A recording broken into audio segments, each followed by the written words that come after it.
Hello guys, in today's video we're going to talk about how to fix Instagram not loading pictures problem.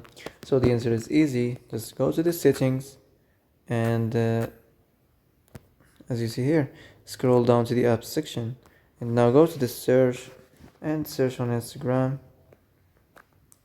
Next go to the storage and here you will find this clear cache option. Click on it.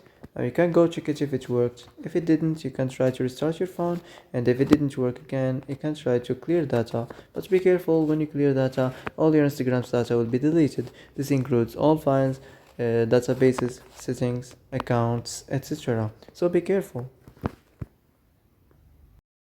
So that's it for today's video. I hope this is the answer you've been looking for.